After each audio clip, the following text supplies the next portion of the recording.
ABS-CBN Sports proudly presents Resolve. Examination, but this time, Ulan challenging the blockers and making it Composure.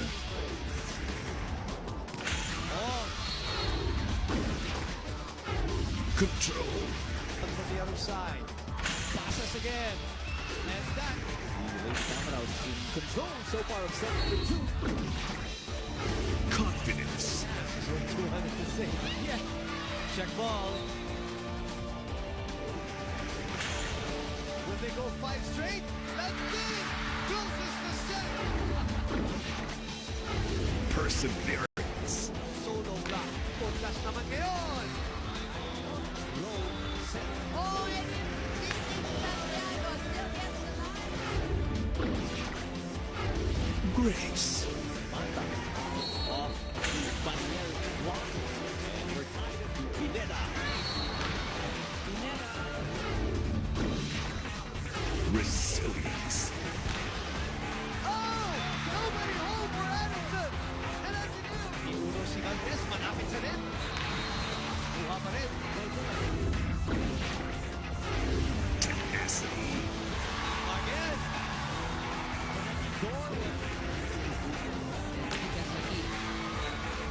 This is the UAAP Season 76 Women's Volleyball Tournament. Greatness never ends. Hello everybody and welcome live from the arena in San Juan for another day of exciting women's volleyball action from the arena. Hatid po sa inyo ng ABS-CBN Sports dito po sa ABS-CBN Sports in Action. Ito po ang ating two-game Wednesday doubleheader. National University taking on the University of the Philippines 10-1, 1-10. While in the second game today, the FEU Lady Tamaraos at 6-5 will try to prevent Adamson from bringing them down and tying with them in the standings as they are at 5-6. Maganda. Meron pa silang big game ahead na yun doon natin rin makikita how tough they are. As you can see the standings, Lasal again, mukhang on the way, di ba? Although may mga laro pa sila, pero mukhang on their way to a sweep. And NU not far behind with 10-1. Alam mo, exciting yan eh. Dahil, di ba, isang laro lang ang halos diferensya niyan kung halimbawa patalo ang DLSU. But in the game today, ito na nga UP, obviously not in contention already with 1-10. All right, for NU, they will try to clinch the Athletics. Now, coming off a 23-point performance, so you had a chat earlier with Dindin.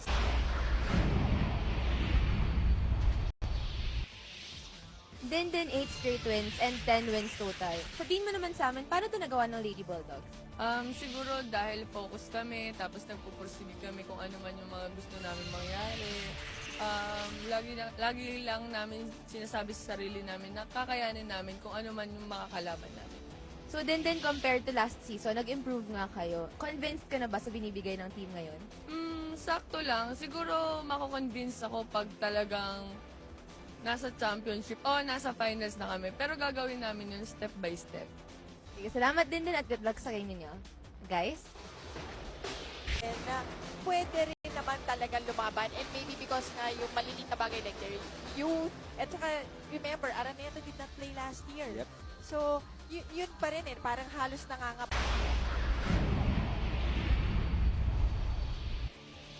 So, Angeli, entering your last 3 games of the season, ano yung mga tranatrabaho ng Lady Maroons? Ano yung mga focus at concerns ni Coach Jerry sa mga practice niyo these past couple of days? Halos lahat naman important sa game. So, yung offense, defense, tsaka most important yung pagiging buo ng team para mas maging maayos sa upcoming tournaments nila. Because they still have a lot of learning to do to improve in this game. Yes, yun yung right word doon, learning. Talaga they should get all the learnings that they can para mabaon nga. Sabi nga ni Angeli, sa mga succeeding tournaments nila and maybe for next season. All right. The NU Bulldogs or Lady Bulldogs need to win this to secure a twice-to-beat advantage this early, while para naman sa UP, they want to snap a 4-game losing streak. Set number 1. Ladies and gentlemen, good afternoon from the Philoil Flying V Arena here in San Juan as we bring you match number 45 in the women's volleyball tournament of your season 76 UAAP. Now let's meet the starters first for the second running National University Lady Bulldogs. Number 17, Myla Pablo. Number 2, Ivy Perez. Number 4, Mina Aganon. Number 9, Aiko Urdas. Number 3, Jaja Santiago. Number 16, Team Captain Dindin Santiago. Their libero is number 5, Fatima General. And the head coach of the Lady Bulldogs is Ejen Mabayan. And now, starting for the UP Fighting Lady Maroons. Number 3, Eliza Loyog. Number 14, Julian Kalugog. Number 10, Nicole Tiamson. Number 7, Monica Ortiz. Number 8, Kathy Bersola. Number 5, Team Captain Angeli Araneta.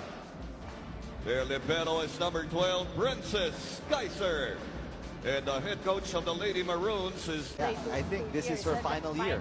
Final year. So it's now or never. oh, Para kay hindi man Dindin. never, but yeah, at least for For Dindin. Dindin. So, tsaka mukhang sa ngayon, makikita mo itong lineup na to, talagang napakalakas. Yes, they are indeed very strong, but they've let some points slip by. Umangat ang UP. They are only down by 4 now over NU in the first set.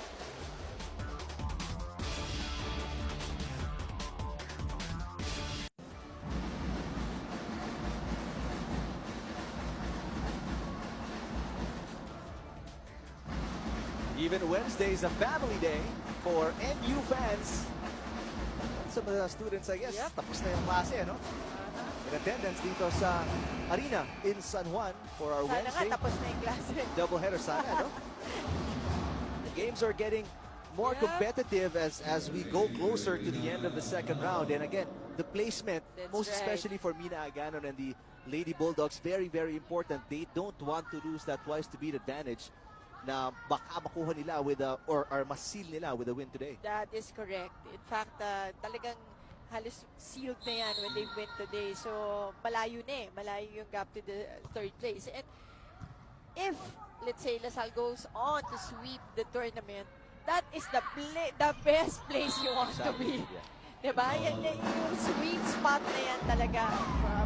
Kasi, yan for yung second place, yan yung, diba? Best place that you can be. If it's going to be a step ladder format, Yeah. as you see this shot by Jaja Jaja. Santiago in a step ladder format, for those of you who are not familiar, ang LaSalle, if unbeaten, will go straight to the finals and wait for their opponent.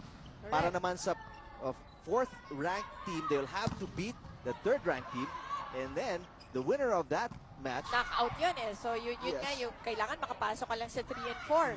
Diba? Yun yung difference Yeah. nun. ang manalo sa between 3 and 4 will have to take on the number 2 team, which is will Twice to be an advantage pa rin. Yup. So may konting lull and waiting period, the Correct. resting period, recovery for the players. And plus, you still get that twice to beat advantage. Exactly. Yeah, I'm pretty sure yun yung nasa utak ni Coach Ejen. Ayaw niya nang bitawan yung spot niya. Pablo with a hit there. 2 straight points off that timeout, the technical timeout para sa NU. They're up by 6. That's going to be out of bounds. Oh, better blocking. I was going to mention, NU now with better blocking. Kaya yung UV in that last play, tingnan mo, binago yung palo, trying to go for a check, but just too high. So, NU gets the point. Well, clearly, flustered and confused itong UP trying to find ways. Ortiz finally connect 4 or somewhere there against Adamson. And ito medyo delikado din yung matchup. Just Yes. briefly for the viewers out there. FEU is at 6 and 5. Adamson is at 5 and 6. matalo ang FEU, they're all tied. Yep. So that's, a very dangerous situation for both teams. And it's going to be yung 3 and 4 position natin. There will be 3 teams fighting for that 2 slots. A wishy, oh wow moment of the game, open up to everyday surprises. Nina Ganon, she will be relied upon heavily if indeed babalik